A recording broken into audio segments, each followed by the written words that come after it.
आप देख रहे हैं एबीपी गंगा, आपके साथ हूं मैं दीपा बाफिला। दोपहर के 1 बज गए हैं, वक्त हो गया उत्तराखंड प्राइम का। शुरुआत बड़ी खबर के साथ करते हैं। उत्तराखंड भाजपा को नया प्रदेश अध्यक्ष मिल गया है, ये बड़ी जानकारी है। भाजपा ने महेंद्र भट्ट को राज्य का नया प्रदेश अध्यक्ष नियुक्त किया है और महेंद्र भट्ट 2 बार बद्रीनाथ विधानसभा से विधायक रह चुके हैं, ये भी जान लीजिए आप। और देखिए महेंद्र भट्ट के बारे में विस्तार से आपको बताते हैं। भाजपा में 2 बार के विधायक हैं और संगठन में मजबूत इनकी पकड़ है। गढ़वाल कुमाऊं में लोकप्रिय ये माने जाते हैं। 1991 से 1996 तक एबीवीपी के सह सचिव रहे हैं और 1998 से 2000 तक भाजयुमो के प्रदेश सचिव रहे हैं। बड़ी जिम्मेदारी इनको मिली है। महेंद्र भट्ट भाजयुमो के प्रदेश सचिव रहे हैं, ये खबर ये भी है, इनको लेकर जानकारी ये भी है कि 2000 से 2002 तक भाजयुमो प्रदेश महासचिव रहे हैं। ये पूरी जानकारी। भाजपा के नए प्रदेश अध्यक्ष महेंद्र भट्ट जी हमारे साथ हैं। भट्ट जी, एक महत्वपूर्ण जिम्मेदारी आपकी मिली है, छात्र राजनीति से लेकर अब अध्यक्ष पद पर आप गए हैं, तो क्या पहली प्राथमिकता है? देखिए, मैं केंद्रीय नेतृत्व का हृदय से आभारी हूँ अपने राष्ट्र अध्यक्ष माननीय नड्डा जी का, हमारे महामंत्री BL संतोष जी का, आदरणीय मोदी जी का, अमित शाह जी का और प्रदेश के नेतृत्व का मदन कौशिक भाई के यहाँ पर आया हूँ। मुझ जैसे कार्यकर्ताओं को बहुत बड़ी जिम्मेदारी मैं मानता हूँ। लेकिन भविष्य के अंदर जो अपेक्षाएं मुझसे संगठन ने की है, मैं अपेक्षाओं में खरा उतर सकूँ, उसके लिए मैं रात दिन प्रयास करूँगा। और भविष्य के अंदर हमारे सामने लोकसभा का चुनाव हो, पंचायत का चुनाव हो, उसमें कार्यकर्ताओं के अंदर उत्साह अर्जित करना, उनको उत्साहित करना और सरकार और संगठन के कार्यों से तालमेल बनाते हुए और हम सब भविष्य की चुनौतियों को प्राप्त कर सकें, इसके लिए मैं रात दिन प्रयास करूँगा। 2 बड़ी चुनौतियां सामने आने वाली है, निकाय चुनाव और लोकसभा चुनाव। तो संगठन के स्वरूप के साथ साथ किस तरह से आप चुनाव में जाएंगे, क्या महत्वपूर्ण रणनीतियाँ बनाएंगे? देखिए, भारतीय जनता पार्टी सामूहिक समूह के साथ कार्यकर्ताओं से निर्णय करने वाला दल है और मैं जानता हूं कि मेरे मार्गदर्शक हैं। हमारे सारे सांसद यहां पर हैं, हमारे राज्यसभा में हमारा बहुमत है, इसके साथ हमारे सभी पूर्व मुख्यमंत्री, सबका स्नेह लेकर हम भविष्य की चुनौतियों को पार करेंगे। क्योंकि अभी मदन कौशिक जी अध्यक्ष थे, उनको हटाया गया है बीच में, तो आपको लग रहा है कि उनका भी सहयोग आपको मिलता रहेगा सरकार संगठन के साथ? पार्टी किसी को हटाती नहीं है, इसलिए सबके सहयोग से हम आगे बढ़ेंगे। मदन जी का नेतृत्व में हमने सरकार बनाई है, इस बात को कोई भी कार्यकर्ता भूल नहीं सकता है। पुष्कर धामी जी के नेतृत्व में सरकार, ऐतिहासिक परिवर्तन हुआ उत्तराखंड के अंदर। जो एक बार कांग्रेस एक बार बीजेपी विषय आता था, उसमें एक बहुत बड़ा परिवर्तन हुआ। इसमें मदन जी का योगदान है, पुष्कर धामी जी का योगदान है, हमारे सारे पूर्व मुख्यमंत्रियों का योगदान है, हमारे सांसदों का योगदान है। भविष्य में ये कड़ी हमारी बनी रहे, इसके लिए मैं प्रयासरत रहूँगा। एक ब्राह्मण चेड़ा और गढ़वाल कुमाऊं के क्षेत्र को भी साधने की भाजपा ने कोशिश की है, क्योंकि मुख्यमंत्री जी कुमाऊं से हैं और आप गढ़वाल से सुदूरवर्ती क्षेत्र से आते हैं, तो ये समीकरण भी क्या यहाँ देखेंगे? देखिए, मेरी पार्टी में समीकरण का बहुत विषय होता नहीं है। एक कार्यकर्ता के नाते मुझे जिम्मेदारी मिली है और इसको किसी स्वरूप के रूप में देखना, जाति के आधार पर देखना, ये उचित नहीं है। कार्यकर्ता कोई भी हो सकता था, मुझे भी कोई काल्पनिक विश्वास नहीं था कि मुझे उत्तरदायित्व मिलेगा। मैं सबको साथ लेके चलूँगा और हम लोग पूरे उत्तराखंड के अंदर कार्यकर्ताओं को उत्साहवर्धन का काम करेंगे। धन्यवाद एबीपी गंगा के साथ बातचीत करने के लिए। आप थे महेंद्र भट्ट जी, जो भाजपा के नए प्रदेश अध्यक्ष बने हैं, जिनका साफ तौर पर कहना है कि अब उनके सामने जो चुनौतियां हैं उनको पूरी तरह से पार पाया जाएगा। आगामी निकाय चुनाव हो या फिर लोकसभा चुनाव हो, संगठन के साथ, सरकार के साथ तालमेल करके पूरी तरह से बेहतर तरीके से काम किया जाएगा। देहरादून से प्रेस हुई लोरेंस के साथ पंकज राणा, एबीपी गंगा। तो प्रदेश अध्यक्ष की जिम्मेदारी मिली है महेंद्र भट्ट को। पूरी बातचीत आपने सुन ली है, उन्होंने बताया किस तरीके से पार्टी को मजबूत करना उनकी जिम्मेदारी है और सभी को साथ लेकर चलने की वो कोशिश करेंगे। उत्तराखंड ब्यूरो चीफ अजीत सिंह राठी हमारे साथ इसी पर जुड़ चुके हैं, सीधे उन्हीं का रुख कर लेते हैं। अजीत जी, उनका पूरा पॉलिटिकल करियर किस तरीके से रहा है, अभी तक किन किन पदों में रहे हैं, कहां पर जिम्मेदारियां संभाली हैं, ये पूरी जानकारी हमने दे दी है दर्शकों को। आपको बड़ी वजह क्या दिखाई देती है और ये जिम्मेदारी जो मिली है उसको आप किस तरीके से देखते हैं महेंद्र भट्ट को? दीपा, देखिए, राजनीति में चूंकि कुछ वजह ऐसी होती हैं जो समय आने के बाद पता चलती हैं, कुछ समय के गर्भ में होती हैं। लेकिन मदन कौशिक को टेन्योर खत्म होने के 2-3 महीने पहले ही हटा लेना, मतलब ये एक सामान्य प्रक्रिया तो नहीं हो सकती। जैसे भारतीय जनता पार्टी के भीतर कोई भी बदलाव होता है, वो कहते हैं कि सामान्य प्रक्रिया है, लेकिन किसी प्रदेश अध्यक्ष के टेन्योर खत्म होने में 2-3 महीने ही बचे हैं और उनको हटाकर किसी दूसरे पार्टी के नेता को ये कमान सौंप दी गई हो, तो थोड़ा असामान्य तो लगता ही है। और प्रदेश अध्यक्ष बदला जाना कोई सामान्य प्रक्रिया होती भी नहीं है। अभी नवंबर में उनका कार्यकाल खत्म होने वाला था। 5 बार के विधायक हैं, 2 बार कैबिनेट मंत्री रहे मदन कौशिक। उनकी जगह महेंद्र भट्ट, जो कि एक अच्छे और अनुभवी नेताओं में गिने जाते हैं भारतीय जनता पार्टी के भीतर, जो खांटी भाजपाई हैं, अखिल भारतीय विद्यार्थी परिषद से अपनी राजनीति उन्होंने शुरू की है। 2 बार विधायक रहे हैं, कई बार चुनाव हारे भी हैं। संघ और भारतीय जनता पार्टी के भीतर उनका एक समन्वय बनाने का एक अलग तरीका है। और मृदुभाषी हैं, बहुत सारी चीज़ें उनके पक्ष में जाती हैं। लेकिन मदन कौशिक के खिलाफ भी कोई चीज़ नहीं जा रही थी जिसको 2-3 महीने पहले ही हटा देना पड़ा। लेकिन इसके पीछे बहुत सारी वजह हो सकती हैं दीपा की। पिछले 1 साल में मुख्यमंत्री जितनी बार भी हरिद्वार गए हैं तो कम से कम 35-40 दौरों के दौरान मुश्किल से 4-5 में मदन कौशिक और मुख्यमंत्री एक जगह हुए होंगे। संगठन और सरकार की भी कोई समन्वय की कोई बड़ी बैठक ऐसी नहीं हुई जिसका सबको पता चल जाए, कार्यकर्ताओं में मैसेज चला जाए। अब ये अलग बात है कि बंद कमरे में मुख्यमंत्री और प्रदेश अध्यक्ष ने कोई बैठक कर ली हो, लेकिन ऐसा कोई मैसेज जा नहीं रहा था कि प्रदेश संगठन और सरकार समन्वय बनाकर काम कर रहे हैं। दायित्वधारियों का भी एक बराबर दबाव बना हुआ था कि जो भाजपा के जो नेता हैं, जो मंत्री नहीं बन पाए, उनको भी कुछ ना कुछ जिम्मेदारी मिले। फिलहाल जो महेंद्र भट्ट बने हैं उनके सामने कई तरह की चुनौतियां खड़ी हैं। अभी हरिद्वार में त्रिस्तरीय पंचायत चुनाव होना है, जहां पार्टी को कम से कम जिला पंचायत अध्यक्ष अपना बनवाना लाजमी है। और महेंद्र भट्ट हरिद्वार की राजनीति से बिल्कुल एकदम अलग हैं, उनको हरिद्वार की राजनीति का बहुत आइडिया नहीं है। वहाँ पर किस तरह से कसौटी पर वो खरा उतरेंगे पार्टी की, देखने वाली बात होगी। दूसरा, फिर अगले साल निकाय चुनाव है। निकाय चुनाव में पार्टी का झंडा बुलंद करना महेंद्र भट्ट के कंधों पर रहेगा और मुख्यमंत्री पुष्कर धामी के कंधों पर रहेगा। जैसा भी महेंद्र भट्ट ने भी कहा कि मदन कौशिक के नेतृत्व में अभी जो पिछला जो विधानसभा चुनाव था वो जीते हैं, ऐसी तमाम कसौटियाँ, तमाम परीक्षाएं महेंद्र भट्ट के सामने भी खड़ी हैं। तो महेंद्र भट्ट वैसे तो निर्विवाद नेता रहे, पुराने अगर 1-2 बयानों को छोड़ दें, उनके जो विवाद उनका जो पीछा करता रहता है, बाकी उनका जो एक साफ़ सुथरा करियर है, साफ़ सुथरे व्यक्ति हैं, भाजपा विचारधारा के हैं, खांटी संगी हैं। चलिए ठीक है, शुक्रिया आपका अजीत जी पूरी जानकारी के लिए और विस्तार से समझाने के लिए भी क्या वजह हो सकती है। हालांकि कोई बड़ी बैठक अभी हाल फिलहाल में हुई नहीं है, लेकिन अचानक से अंदर खाने कोई वाकई में मीटिंग हुई हो जिसके बाद इतना बड़ा फैसला लिया गया हो। जाहिर सी बात है, आने वाले जो आगे चुनाव है उसको ध्यान में रख करके इतना बड़ा फैसला लिया गया है और बड़ी जिम्मेदारी मिली है महेंद्र भट्ट को। शुक्रिया आपका पूरी जानकारी के लिए। महेंद्र भट्ट ने मदन कौशिक की जगह प्रदेश अध्यक्ष की जिम्मेदारी संभाली है और इस पर क्या कहना है मदन कौशिक का, आपको सुनवाते हैं। भाजपा के निवर्तमान प्रदेश अध्यक्ष मदन कौशिक जी हमारे साथ हैं। अध्यक्ष जी, एक बेहतरीन कार्यकाल आपका रहा है, सरकार आपके कार्यकाल के दौरान बनी है, कुछ बदलाव संगठन में हो गया। पहली बार भट्ट जी के लिए आप क्या कहें? भट्ट जी को बधाई, शुभकामनाएं। भट्ट हमारा एक नौजवान और अनुभव से भरा हुआ, संगठन का अनुभव, युवा मोर्चे का प्रदेश अध्यक्ष, अन्य क्षेत्रों में काम किया और प्रशासनिक दृष्टि से भी सोचे तो उनको विधायक का भी 2 बार रहने का अवसर मिला है। तो एक ऐसे अनुभवी और युवा कर्मठ नौजवान को राज्य की कमान मिली है। निश्चित रूप से आने वाले समय में जो भी चुनाव होंगे उनमें एक अच्छी प्रकार से हम सफलता प्राप्त करेंगे और इसी शुभकामनाओं के साथ महेंद्र भट्ट जी को बधाई, शुभकामनाएं। आप अपने कार्यकाल को जो रहा है आपका, क्योंकि एक बेहतरीन पार्टी ने सरकार बना के दी है, तो इसको किस रूप में देख रहे हैं आप? क्या आपको लगा कि कुछ कमियां रही होंगी या बेहतर तरीके से आपने? नहीं, देखिए, अध्यक्ष का कार्यकाल इस रूप में नहीं, पर तो टीम का देखा जाता है।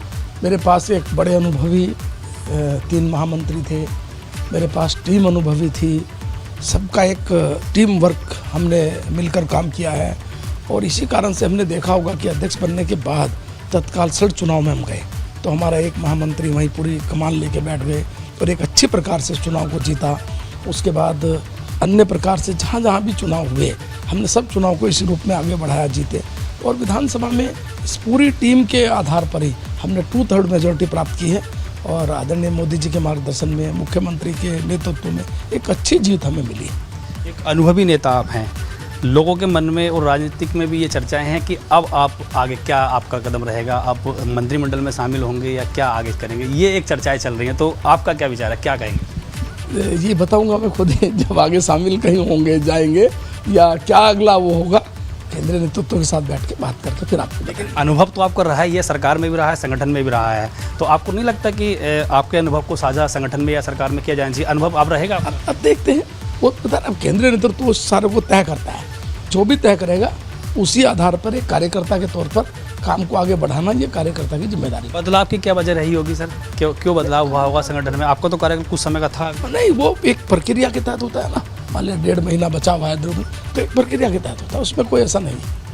आप थे मदन कौशिक जी, निवर्तमान प्रदेश अध्यक्ष भाजपा के, जिनके शासनकाल के दौरान सरकार का गठन भी उत्तराखंड में हुआ है और उन्होंने अब शुभकामनाएं दी हैं महेंद्र भट्ट को कि वो भी बेहतर तरीके से आगे अपने संगठन को लेकर चलाएं, क्योंकि बड़े महत्वपूर्ण चुनाव उत्तराखंड में होने जा रहे हैं, निकाय चुनाव और लोकसभा चुनाव के लिए। उसके लिए मदन कौशिक ने उनको शुभकामनाएं दी हैं ताकि संगठन बेहतर तरीके से आगे काम कर सके। देहरादून से अपने सहयोगी कृष्ण के साथ पंकज राणा, एबीपी गंगा। तो मदन कौशिक को आपने सुना, उन्होंने कहा कि सामान्य प्रक्रिया है और ये डिजर्व करते थे महेंद्र भट्ट, वो अनुभवी भी हैं, जिसके बाद उनको ये जिम्मेदारी मिली है। अब देखिए, महेंद्र भट्ट के प्रदेश अध्यक्ष बनाए जाने पर कांग्रेस ने भी प्रतिक्रिया दी है। क्या कुछ कहा है, सुनवाते हैं। कोई ना कोई सरकार और संगठन के बीच में तनातनी चल रही थी, जिसके कारण ये परिवर्तन हुआ। और मैं समझता हूं कि भारतीय जनता पार्टी के अंदर एक अंदरूनी खींचतान बहुत जबरदस्त चल रही है, बाहर नहीं दिख रही है, लेकिन अंदरूनी अंदर खाने बहुत बड़ा संकट बीजेपी के अंदर सरकार और संगठन में है। आने वाला समय बताएगा कि वो संकट क्या गुल खिलाता है। तो कांग्रेस की तरफ से प्रतिक्रिया आपने सुन ली है और ये बड़ा मुद्दा मिल गया। अचानक से अभी वक्त था मदन कौशिक के कार्यकाल में, लेकिन उससे पहले ही हटा दिया गया। इसको लेकर अब कांग्रेस देखिए किस तरीके से हमलावर हो रही है भारतीय जनता पार्टी पर, वो बयान भी आपने सुन लिया है। अब चलिए सीधे आपको ले चलते हैं, हमारे साथी पंकज राणा जुड़ चुके हैं अधिक जानकारियों के साथ में, उन्हीं का सीधे रुख कर लेते हैं। पंकज, देखिए ये रूटीन प्रक्रिया है, सामान्य प्रक्रिया है, मदन कौशिक ने भी ये कहा, बीजेपी के तमाम जितने भी बड़े दिग्गज आ रहे हैं सामने, वो यही कह रहे हैं कि सामान्य प्रक्रिया थी और उसी प्रक्रिया के तहत मदन कौशिक की जगह महेंद्र भट्ट को जिम्मेदारी दी गई है प्रदेश अध्यक्ष की। लेकिन कांग्रेस इसको लेकर हमलावर है। कांग्रेस ये कह रही है कि सब कुछ ठीक नहीं चल रहा है बीजेपी में। देखिए दीपा, ये भाजपा संगठन का अपना अंदरूनी मामला है कि वो किसको अध्यक्ष बनाते हैं, क्या करते हैं, क्योंकि विपक्ष में कांग्रेस है तो सवाल उठाना लाजमी है कि जिस तरह के आरोप लगाए गए हैं। लेकिन यहाँ अगर देखा जाए तो क्योंकि संगठन में बदलाव की सुगबुगाहट काफ़ी समय से शुरू हो गई थी, जब सरकार का गठन हुआ था उसके बाद से ही इस तरह की चर्चाएं शुरू हो गई थी कि संगठन में बदलाव किया जाएगा। क्योंकि उत्तराखंड के इतिहास के से अगर देखोगे तो यहाँ पर जातीय क्षेत्रीय समीकरण को साधने की पूरी कोशिश की जाती है, क्योंकि पुष्कर सिंह धामी कुमाऊं से ठाकुर चेहरा हैं, तो भाजपा को ऐसा लग रहा था कि गढ़वाल क्षेत्र पूरा खाली है और गढ़वाल क्षेत्र से कोई बड़ा नेता सरकार में शामिल नहीं है। इस हिसाब से देखा जाए तो संगठन में अगर किसी ब्राह्मण चेहरे को जगह दी जाती है तो ये दोनों समीकरण साध ली जाएंगी। इसीलिए महेंद्र भट्ट को प्रदेश अध्यक्ष की जिम्मेदारी कल दी गई है। दिल्ली से पत्र जारी होता है और उनको जिम्मेदारी दी गई है। 24 तारीख को मदन कौशिक को दिल्ली बुलाया गया था, उनको कह दिया गया था, उनको संकेत दे दिए गए थे कि संगठन में बड़े स्तर पर बदलाव होगा। ये बदलाव कल कर दिया गया है। और अभी देखिए, मैं भाजपा प्रदेश कार्यालय में मौजूद हूँ, मैं तस्वीरें दिखा देता हूँ कि नए जो प्रदेश अध्यक्ष महेंद्र भट्ट बने हैं, उनके स्वागत के लिए तमाम जो कार्यकर्ता हैं वो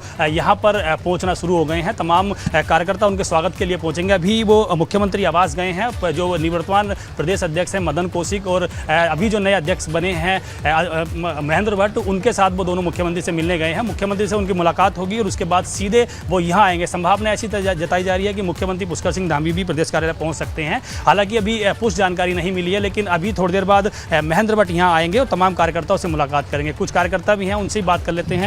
संगठन में बड़ा बदलाव हुआ है, क्या लग रहा है आपको? बहुत बहुत बधाई, शुभकामनाएं, बहुत बहुत बधाई, शुभकामनाएं माननीय प्रदेश अध्यक्ष महेंद्र भट्ट जी को। बहुत बहुत बधाई, शुभकामनाएं माननीय नवयुक्त प्रदेश अध्यक्ष महेंद्र भट्ट जी को। भाजपा संगठन हमेशा 3 साल में या 2 साल में अपना जो है अध्यक्ष नया देती है और बहुत बढ़िया अध्यक्ष बनाए। अजय जी, नए अध्यक्ष मिल गए हैं पार्टी को, आप भी संगठन के अहम जिम्मेदारियों पर रहे हैं, तो क्या लग रहा है अभी कितना संगठन को आगे लेके जाएंगे, कितनी बड़ी अब जिम्मेदारी रहेगी? देखिए, ये भारतीय जनता पार्टी का निर्णय है और भारतीय जनता पार्टी जो निर्णय लेती है वो प्रदेश हित को लेके निर्णय लिया। और मुझे लगता है कि अभी यहाँ पर अभी चाहे पंचायत के चुनाव हो, चाहे नगर निकाय के चुनाव हो, चाहे आने वाले समय में 2024 का लोकसभा का चुनाव हो, इसको देखते हुए माननीय राष्ट्रीय अध्यक्ष जी ने ये अहम निर्णय लिया होगा। तो मुझे लगता है कि ये जनहित के लिए, पार्टी के हित के लिए लिया होगा। लेकिन बदलाव में एकदम अचानक बदलाव होने की क्या वजह रही होगी, क्योंकि अभी तो मदन कौशिक से कुछ कार्यकाल था।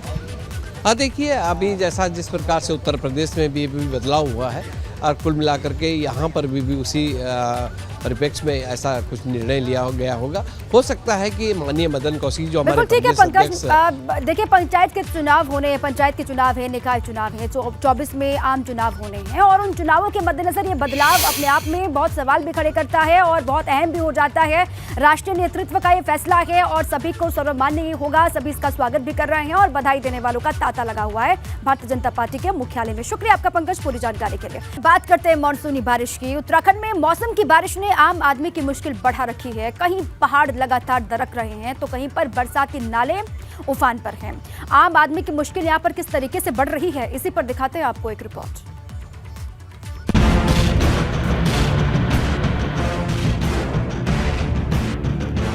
दरकते पहाड़ राहगीरों की मुश्किलें बढ़ा रहे हैं। ये तस्वीरें उत्तरकाशी में गंगोत्री नेशनल हाईवे की हैं। बंदरकोट के पास नेशनल हाईवे पर पहाड़ी से मलबा आ गिरा, जिससे मार्ग बाधित है।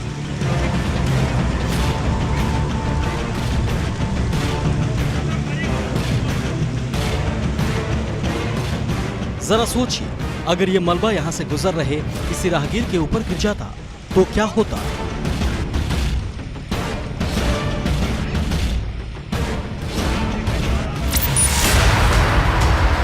केदारनाथ हाईवे पर बांसवाड़ा में जबरदस्त भूस्खलन हुआ है।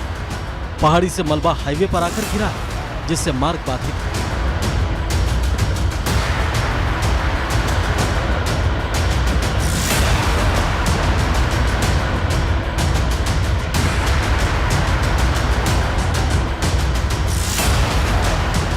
अब इस तस्वीर को देखिए, यहाँ तो सड़क का एक हिस्सा ही धंस गया। सड़क के बीच एक गहरा गड्ढा बन गया है। भला कोई यहाँ से आवाजाही का जोखिम कैसे मोल ले सकता है।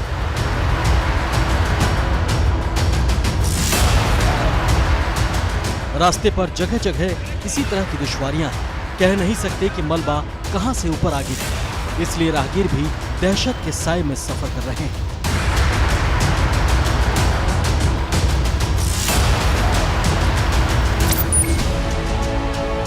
उधर जोशीमठ में बद्रीनाथ नेशनल हाईवे पर भी सफर में जोखिम है। भारी बारिश के चलते बरसाती नाले उफान मारकर बह रहे हैं। सड़क पर पानी ऐसे बह रहा है मानो यहाँ से कोई नदी गुजर रही है। जब हालात ऐसे हो तो भला कोई यहाँ से गुजरने की हिम्मत कैसे कर सकता है। एबीपी गंगा के लिए रुद्रप्रयाग से रोहित रिमरी, जोशीमठ से रणजीत रावत के साथ उत्तरकाशी से दिग्वीर बिष्ट की रिपोर्ट।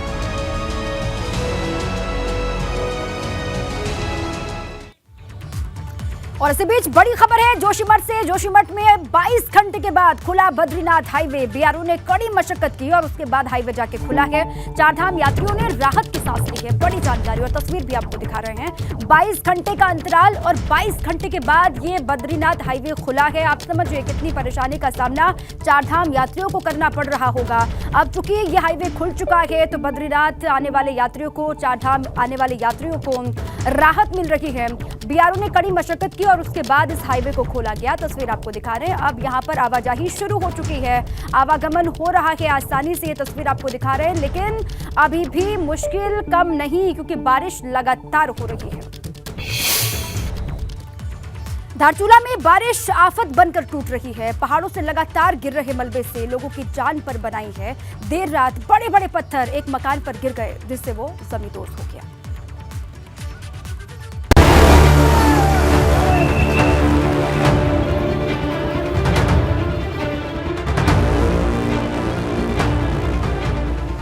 भूस्खलन की ये भयानक तस्वीरें सामने आई हैं पिथौरागढ़ के धारचूला से।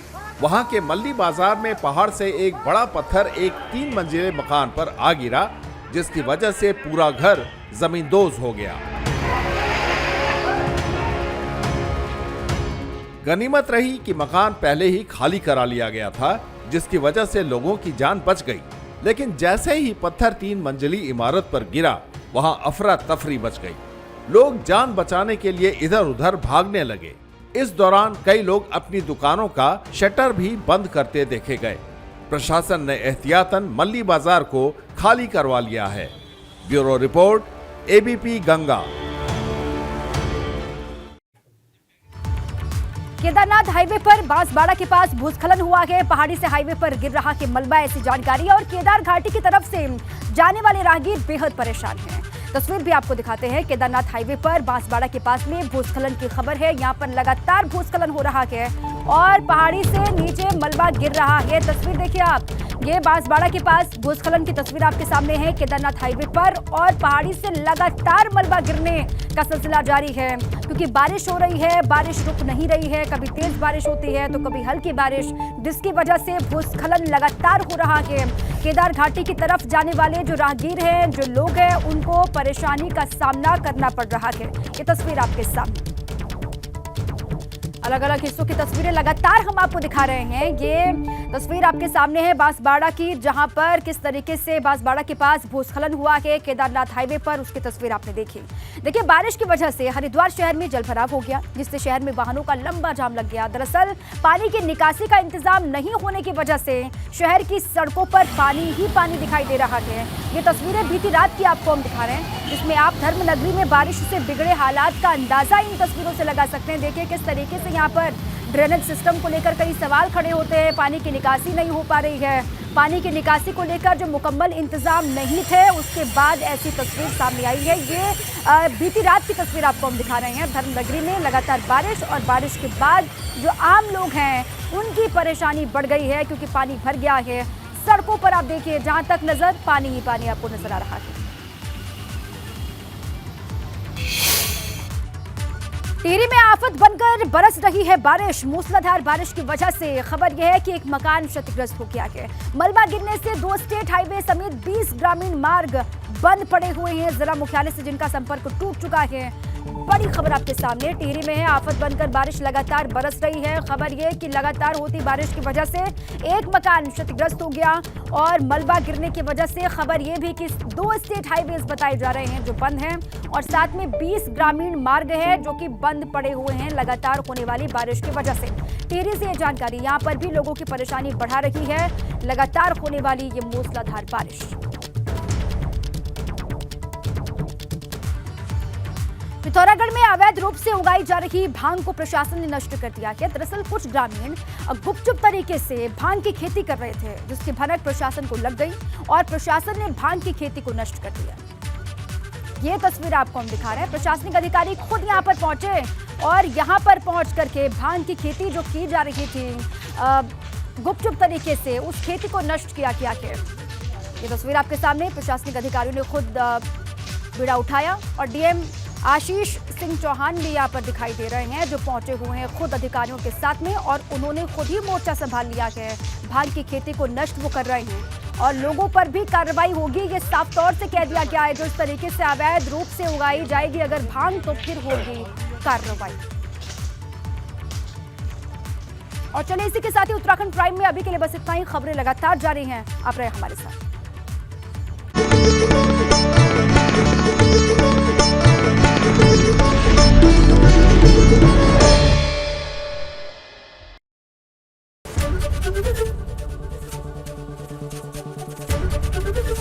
एबीपी गंगा, खबर आपकी, जुबान आपकी।